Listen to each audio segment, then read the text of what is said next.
तर आज तालुका औंढा गाव दोडगाव येथील शेतकरी विजय मगर सर यांच्या शेतामध्ये आपण आलो आहेत.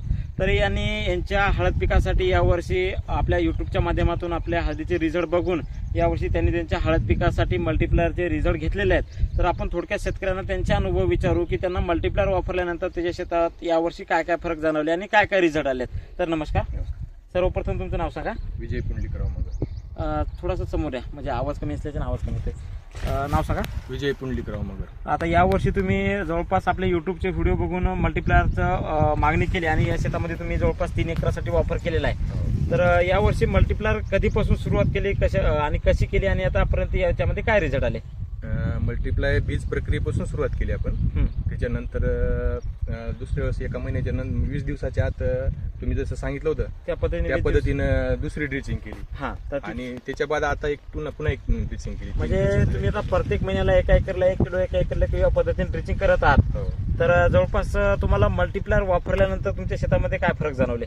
फरक म्हणजे काय, आता पानाची जाडी आपण पाहता याची जवळपास पानाची जाडी चांगली, पुन्हा याची ग्रीनरी चांगली. आता आमच्या बाजूला पण हळदी आहे, त्या हळदीपेक्षा याची ग्रीनरी चांगली, पानाची जाडी चांगली आणि फुटवा पण आता सुरुवात झाली. आमच्या हळदीला फुटवा सुरुवात झालेली आहे. तर मल्टीप्लायर वापरल्यानंतर तुम्हाला असं काय वाटतं की मल्टीप्लायरचे इतर शेतकऱ्यापेक्षा चांगले रिझल्ट आपल्याला मिळाले आहेत? आता तुम्हीच आता येताना पाहिले, आमच्या बाजूला पण हळदी आहेत. आमच्या हळदीसाठी गाव एक ओळखले जाते आजूबाजूच्या परिसरामध्ये. दुसऱ्याच्या हळदीमध्ये आणि आपल्या हळदीमध्ये कलर मध्ये खूप मोठा फरक आहे आणि पानाची जी साईज आहे त्या पानाच्या साईज मध्ये एक फरक आहे. 2 गोष्टीमध्ये खूप मोठा फरक आहे. आणि सर याला जो लागलेला खर्च आहे हे तुम्हाला खूप मोठा वाटतो का? नाही, खर्च काय, हळदीचं पीक हे खर्चिकच आहे, पण तुमचं जे खर्च आहे म्हणजे हळदीचं जे एक दर म्हणजे एका महिन्याला 1 किलो टाकायचंय, त्या मानानं खूप म्हणजे लय मोठा खर्च नाही. हळद हे खूप खर्चिक पीक आहे, त्या मानानं तुमच्या जे प्रोडक्ट आहे याचा खूप मोठा खर्च नाही. आणि जवळपास सर आता तुम्ही या शेतामध्ये वापरलंय तर आजूबाजूच्या हळदी पाहून तुम्हाला तुमच्या शेतामध्ये फरकच जाणवलाय.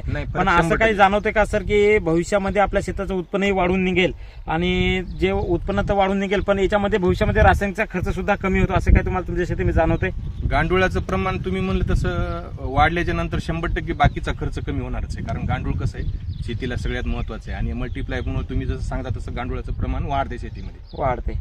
तर मल्टीप्लायर वापरून तुम्ही आनंदी आहात? हा, एकदम 100%. तर शेतकरी मित्रांनो बघू शकता जवळपास यांनी गेल्या वर्षीचे जे रिझल्ट आहेत त्यांचे युट्यूबला उन्हाळ्यामध्ये व्हिडिओ बघितले आणि जवळपास 2 ते 3 महिने सलग त्यांनी व्हिडिओ लगातार बघितले आणि एक दिवस त्यांनी जूनमध्ये त्यांच्या गावामध्ये मला बोलवले आणि त्यांनी त्यांच्या घरी मल्टीप्लायर बद्दल मार्गदर्शन घेतल्यानंतर त्यांनी काय केलं, त्यांच्या शेतामध्ये जवळपास त्यांनी पहिलंच वर्ष होतं पण त्यांनी डायरेक्ट 2 ते 3 बॉक्स घेतले होते.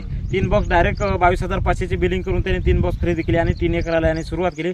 आज रोजी त्यांच्या 3 एकराची हळद आहे. तर आजूबाजूच्या क्षेत्रापैकी सगळ्यात वेगळ्या क्वालिटीची आणि सगळ्यात चांगली हळद त्यांच्या शेतामध्ये आहे.